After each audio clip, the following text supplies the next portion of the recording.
Hello, Discovery class. Thanks for coming by. It was a large music concert hall.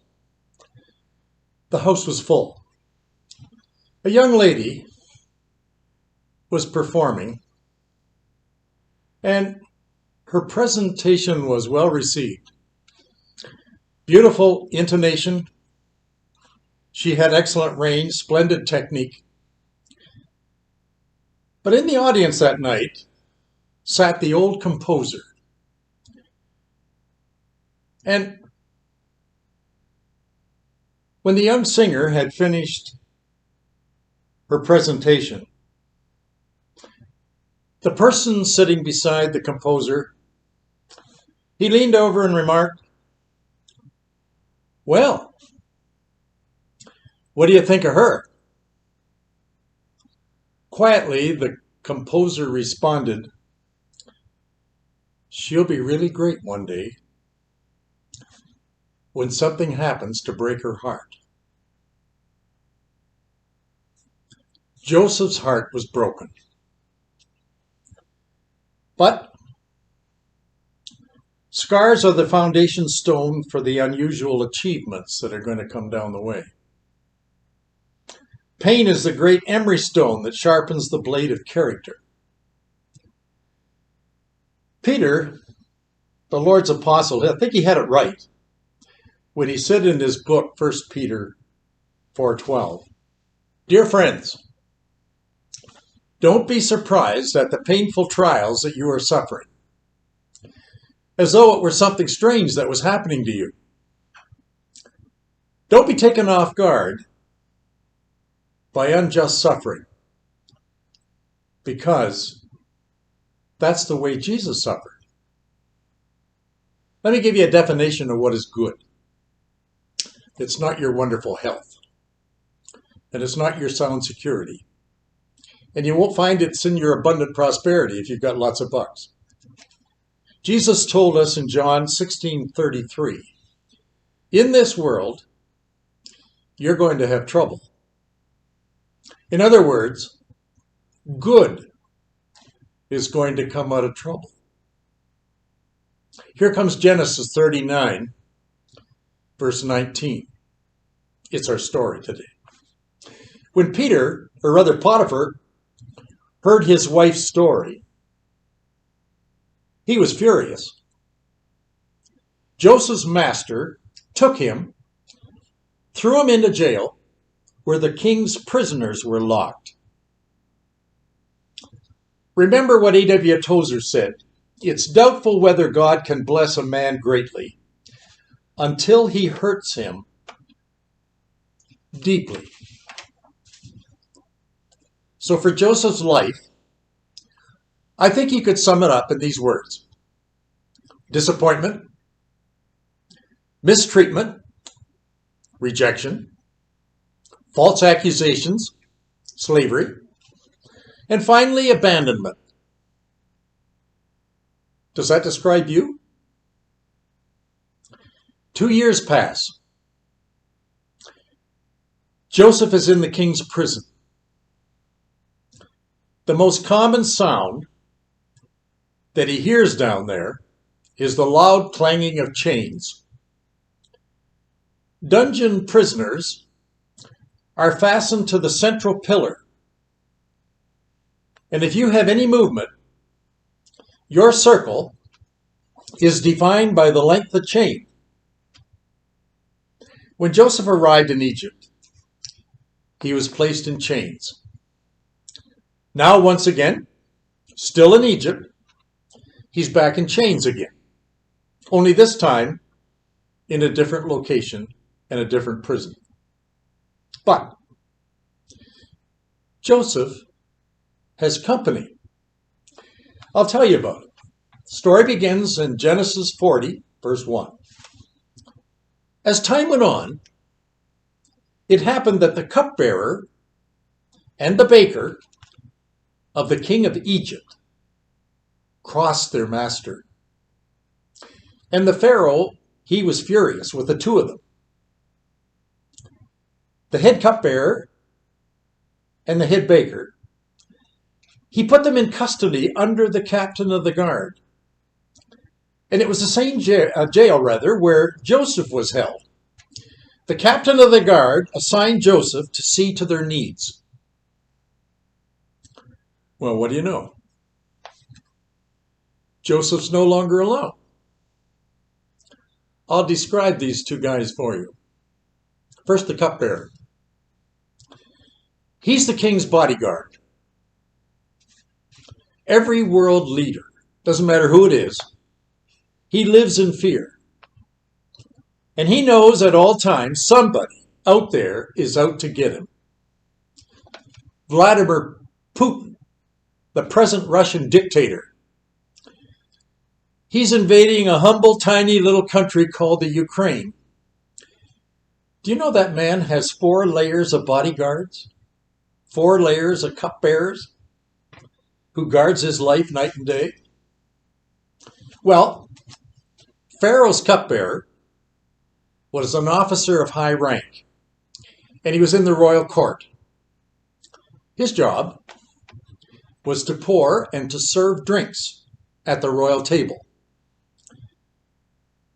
On account of the constant fear of plots and constant intrigue, poisoning, example, a person must have great regard by the king. And that person has to be thoroughly trustworthy if he's going to hold that position. He was required to swallow some of the drink from the king's cup to see if it was safe. And his confidential relationship with the king often gave him a position of great influence. The position of the cupbearer, therefore, was really greatly valued and given only to a select few. So, the title cupbearer was given to this man who's now in jail. You may not know it, but the Rosetta Stone, which is found in the British Museum in London, it has an account of a cupbearer. So it goes back a long, long ways. Okay, Joseph's other companion was a baker. Well, what did he do for Pharaoh? There's a tomb painting on the wall inside a pyramid in the city of Thebes in modern Egypt. It depicts soil, a man plowing, and others reaping in ancient Egypt. The field crop at the time was wheat or barley. The grain was crushed in limestone mortars. Public bakeries were very common during Joseph's time. Loaves, well, they came in different sizes. Some looked like modern pancakes. Others looked like dinner rolls. Some were hollow in the middle and they were filled with vegetables. And some of the bread also looked like modern pita bread. The breads were seasoned with a variety of spices, honey, even fruit. And there was a thin line between Egyptian bread and Egyptian bakery or pastry. Well, the baker employed by Pharaoh, he knew every recipe. He knew what it was like to make bread. He knew what it was like to do pastries. One day, we don't know the record, but maybe he burnt one of the loaves and it really ticked the king off. And as a result, there he was, thrown in jail where Joseph lived. Okay, here you have it. 2 of Pharaoh's trusted servants, one a butler and the other a baker, both in Pharaoh's doghouse, thrust in Joseph's care, there in the king's dungeon. Something is now going to happen, and it's going to happen to both of them. I'll read it for you. Verse 4, chapter 40 of Genesis. After they had been in custody for a while, the king's cupbearer and the king's baker, they both had a dream, and they had a dream on the very same night.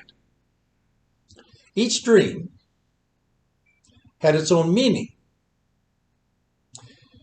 When Joseph arrived in the morning, he noticed that they were both feeling very low. So he asked them, the two officials of Pharaoh, "What's wrong? Why the long face?" They said, "Well, we dreamed last night. And in those dreams, they were so vivid rather, we would like to know what's the interpretation. There has to be a meaning behind these silly dreams. What is it?" Joseph said, "Well, tell me the dream. Maybe I can help you out." You must remember now, it's almost 10 years since Joseph ever spoke of dreams.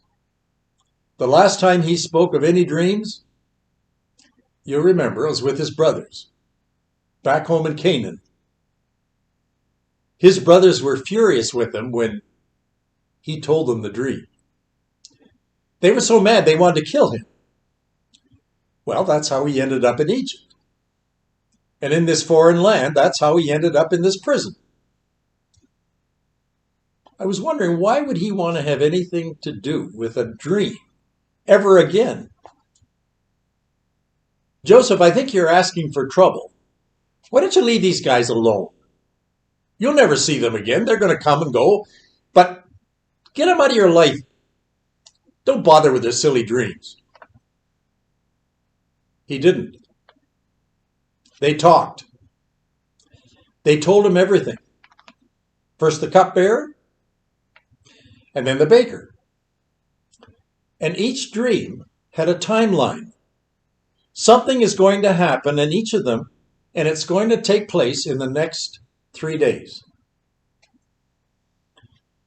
Here are the dreams. Here's the first one, the cupbearer, verse 9. "In my dream," he said, "there was a vine, and in the front of me, that vine had 3 branches on it. It budded, and it blossomed, and it ripened into grapes. I was holding Pharaoh's cup, and I took the grapes and I squeezed them into Pharaoh's cup, and I gave the cup back to Pharaoh to drink." Here's the baker's dream. Verse 11. "I saw 3 wicker baskets, and they were all on my head. The top basket had an assortment of pastries from my bakery. But the birds, they flew in and they started picking at those pastries on the basket on my head." Joseph listened to these 2 tales from his 2 friends, and I marvel at Joseph's honesty. His honesty came from a broken heart. Remember the words that I used to describe his pain when I opened the talk? Here's a man disappointed, mistreated, rejected, falsely accused, slavery, and now abandonment. That's enough to break any heart.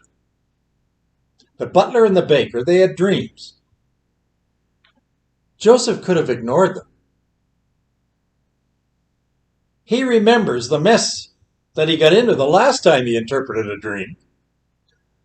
Do you want to go through that again, Joseph? Class, here's a lesson in life. When you have done what's right, and you've been put down because of those actions, because you did what was right, tendency is you're never going to do that again. Is that the price I had to pay for the truth? Well, I'm not going to speak the truth again. Isn't that really how you'd feel? Joseph, in prison, faced with the truth. Do I tell the truth or do I not? These guys don't mean anything to me. They have their dreams.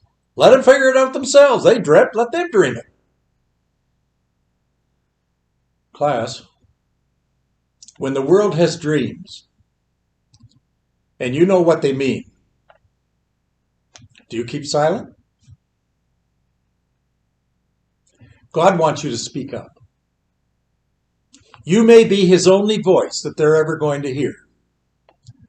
A broken heart is often the greatest voice that God uses. If you're listening to me and you've got a broken heart, take heart. You might be in position to pass on some good word. The butler, he had grapes and wine in his dream. What did it mean? The butler, he had bread and birds in his dream. What did it mean? Well, Joseph had an answer. And he had an answer for both dreams. And he's going to give them the answer. And it's going to alter the rest of their life. One's going to live, and the other's going to die. If you were Joseph, would you tell the truth? Watch what he says. Verse 12. Joseph said to the butler, the 3 branches in your dream are 3 days. Within 3 days, Pharaoh, he's going to get you out of here. And he's going to put you back at your old job. And you're going to be giving Pharaoh his cup just as you used to, because you're going to be restored again as his chief cupbearer. Verse 18. Here's what Joseph says to the baker. The 3 baskets on your head are 3 days. Pharaoh, at the end of 3 days, is going to put you to death. 2 dreams, 2 results. Do you think it happened? Verse 20. Sure enough, on the 3rd day, it was Pharaoh's birthday. And he threw a feast for all his servants. He set the head cupbearer and the head baker in places of honor in the presence of all his guests. Then he restored the head cupbearer to his former post. And then he put to death the head baker, following Joseph's interpretation exactly. Don't overlook the real human side of this story. I told you that Joseph is operating from a broken heart. He's been victimized. He's there in that dungeon with no fault of his own. Would he try to defend himself after he gives a favorable interpretation to the, let's say, the cupbearer? Listen to what he says to him. Verse 14. Cupbearer, will you remember me when things are going well for you again? Will you tell Pharaoh about me and get me out of this place? I was kidnapped from the land of the Hebrews, and since I've been here, I've done nothing wrong to deserve to be put into this hole.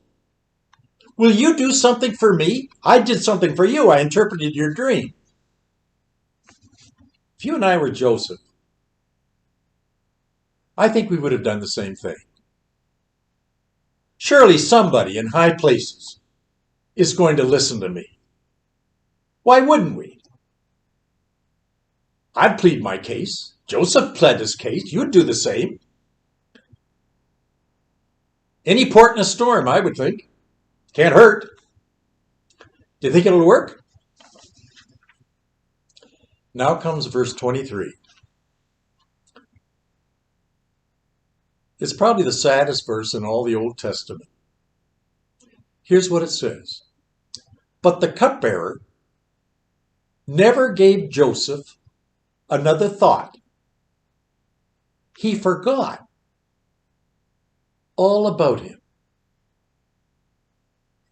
Joseph gave this man the best advice that he had ever received. What did he do with it? He forgot about it. From a broken heart, Joseph gave the utmost statement in return. And his heart was broken now because he wasn't remembered even deeper. So much for thinking that somebody in high places is going to come to your aid. I think there's a lesson there for you and me.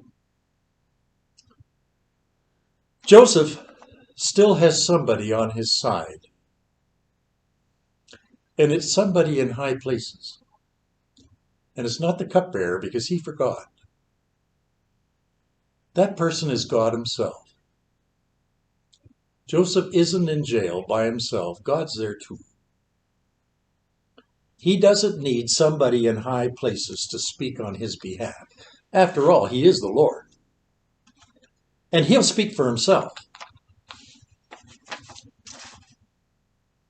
Let me tell you about one of the most scandalous criminal cases in Canadian history. Are you ready for this? It was just about as bad as Joseph's story.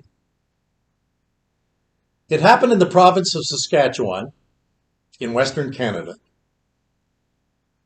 And the man in question was a boy by the name of David Milgaard. He was convicted of a crime in 1969 in the city of Saskatoon. And it turned out to be the most famous case of wrongful accusation and punishment in Canadian history. A young 21-year-old nurse, her name was Gail Miller, was coming home from work. She was kidnapped, raped, and murdered, and her body was buried in a farmer's field. In January 1970, Milgaard was convicted and given a life sentence in prison for that crime.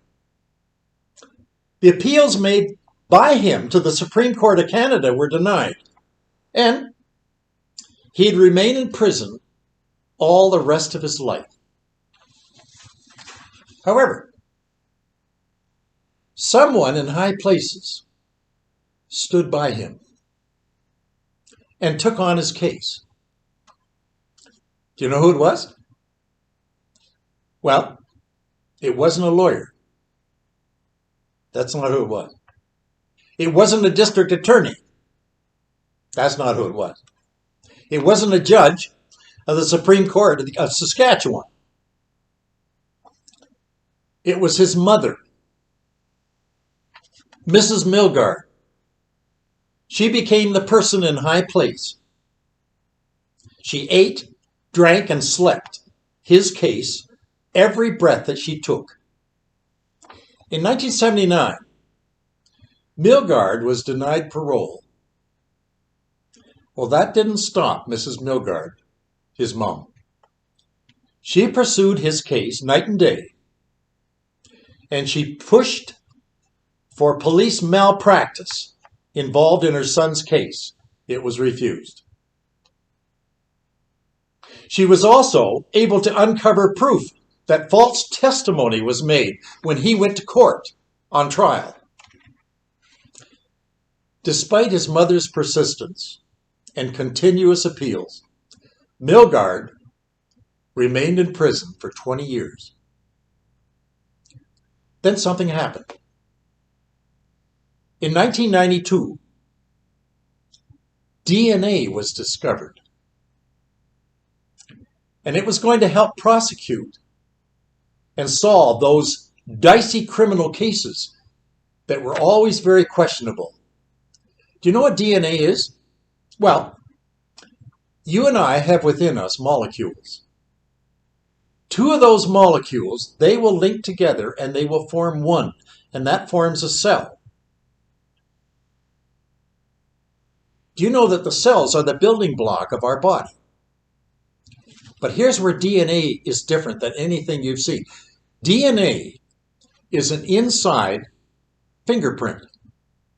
And only you have the fingerprint that God created for you in the DNA, and nobody else has it. And it's found in the blood.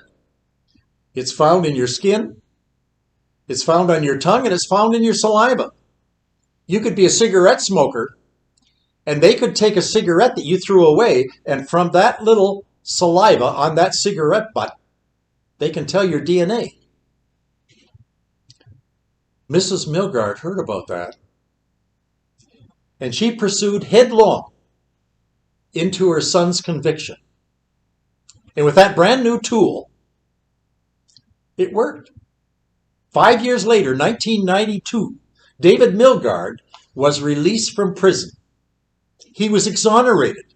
Gail Miller's remains showed that he had nothing to do with her body.